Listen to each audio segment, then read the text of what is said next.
Buenas tardes, estudiantes. En el presente video hablaremos de temas nuevos, de cómo hemos llegado hasta lo que es ahora nuestro estado y ciudad de Querétaro. Antes revisábamos de los primeros pobladores y habitantes que llegaron a nuestro continente y hasta nuestra entidad que es Querétaro. El tema de hoy es la conquista, la colonización y el virreinato en mi entidad.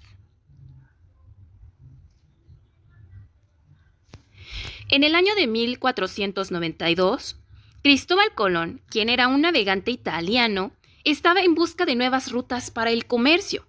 En una de estas rutas que trazó y al momento de arribar a una, llegó a América creyendo que había encontrado una ruta a Asia. Cristóbal Colón y su tripulación llegaron a América, pero ellos se dieron cuenta que aquí abundaba el oro y otros bienes. Por lo tanto, ellos viajaron a este continente con la idea de hacerse ricos. Es decir, ellos añoraban tanto tener lo que había en el presente continente que querían hacer hasta lo posible para llegar y conquistarlo.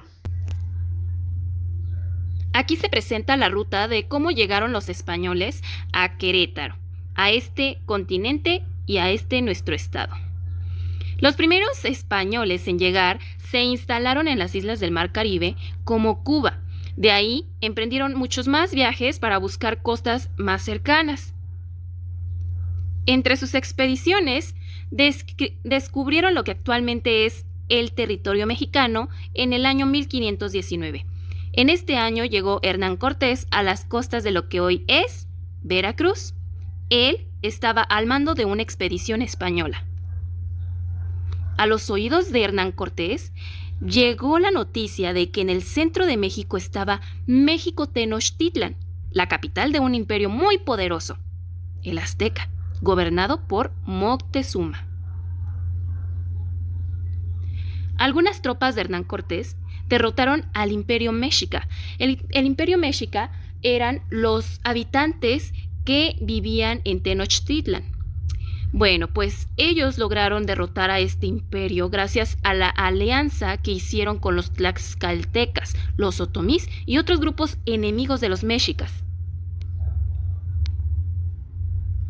Tras la caída de Tenochtitlan, que como sabemos era la capital del Imperio Mexica, los soldados españoles salieron a otros rumbos para continuar con la conquista, pues ellos no estaban satisfechos. Ellos querían más tierras y ellos querían más bienes y oro que había en el continente americano.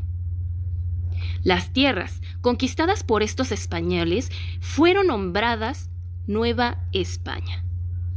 Hernán Cortés fue elegido capitán y gobernador de Nueva España. Sin embargo, el rey Carlos V, que era el que proporcionaba el apoyo económico para cada una de las expediciones, le quitó los cargos debido a que fue acusado de malos manejos.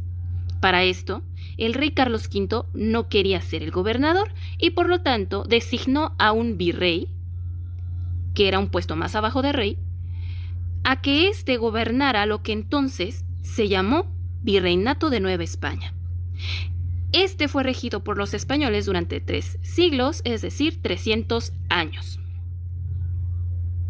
Bien, ahora veamos la ruta de la conquista de Querétaro. Esto comienza después de que México Tenochtitlan fue derrotado por los españoles y conquistado. Después de esto, los españoles se dirigieron hacia el norte, tierras donde vivían otomís y chichimecas. De México se fueron hasta Querétaro, iniciando por algunos municipios que actualmente se llaman Huimilpan y La Cañada. Los grupos indígenas de Querétaro ya estaban enterados gracias a que los vecinos que vivían en Jilotepec les habían avisado de que algunas expediciones españolas se dirigían hasta nuestro estado de Querétaro. Cuando los capitanes españoles llegaron, y que estos eran dirigidos por Hernán Pérez de Bocanegra, los caciques y guerreros de Querétaro se pusieron a sus órdenes, pero a cambio de tierras y puestos de autoridad. En 1529 llegaron a Huimilpan y avanzaron a La Cañada. Ahí Pérez de Bocanegra conoció a Conín. Conín era un líder indígena otomí de Jilotepec. Conín se dedicaba al comercio y al intercambio de bienes, junto con los otros líderes indígenas que vivían o habitaban en Querétaro. Él sabía hablar diferentes lenguas y también era una persona que, al tener contacto con demasiada gente o demasiados guerreros, hacía amistades y tenía mucha influencia sobre los indígenas. Por lo tanto, acordaron Hernán Pérez de Bocanegra y Conín que Conín sería el mediador entre los indígenas y los españoles. Los indígenas, al saber esto, lo consideraron un traidor. Se rebelaron contra los españoles y en contra de él, ya que era el antiguo líder. Con el tiempo, los indígenas fueron dominados. Conín pidió ayuda al cacique de Jilotepec, llevando un numeroso ejército de otomís y un padre franciscano. De este modo fue que ganaron una batalla y así el 24 de junio de 1531 fundaron lo que es la ciudad de San Juan del Río.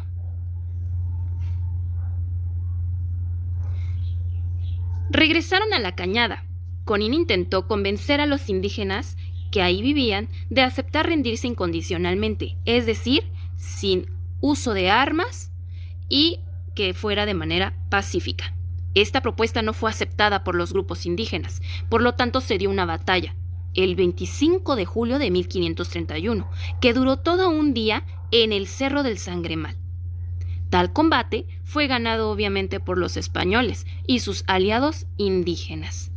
Para este combate que fue ganado hay dos versiones. Y bien, la versión número 1 es que dicen que hubo un acuerdo pacífico para evitar más muertes. Entonces se acordó que sería solo una lucha cuerpo a cuerpo sin uso de armas, y la cual fue ganada por los españoles. También hay una leyenda que dice que en el momento de la batalla o el enfrentamiento, cuando los chichimecas tomaron ventaja, los conquistadores se hincaron a rezar y pidieron ayuda a Santiago Apóstol, pues este era un apóstol de su devoción. En ese momento hubo un eclipse de sol y apareció en el cielo una cruz brillante junto con el apóstol Santiago montado en un caballo. Ante esto, los chichimecas se sintieron derrotados y entregaron su territorio a los españoles. Es por esto que la batalla, la aparición del apóstol y el eclipse conforman el mito de la fundación de la ciudad de Querétaro. Ustedes no sé si han observado, pero en cada estado hay un escudo que lo representa. En el de nosotros se representa con este presente escudo, en el que en la parte de arriba se representa el eclipse de la leyenda junto con la cruz que apareció. En la parte de abajo, izquierda, está representado el apóstol Santiago, que fue el que apareció durante esta batalla y está montado en un caballo. Y del lado derecho se representan algunas plantas de trigo y unas uvas en representación de la fertilidad del suelo que hay en Querétaro. En la segunda versión que existe, se cuenta que aquella batalla sí fue muy sangrienta porque hubo muchas muertes en el enfrentamiento. Y bien, Hernán Pérez de Bocanegra hizo traer de Michoacán a misioneros para enseñarles la religión católica a los indígenas queretanos. Los misioneros cumplieron e hicieron su tarea y los bautizaron. Entre ellos, Conín fue bautizado como Fernando de Tapia por los españoles. Y además, después, participó con los españoles en el sometimiento y pacificación de los indígenas para seguir con la conquista.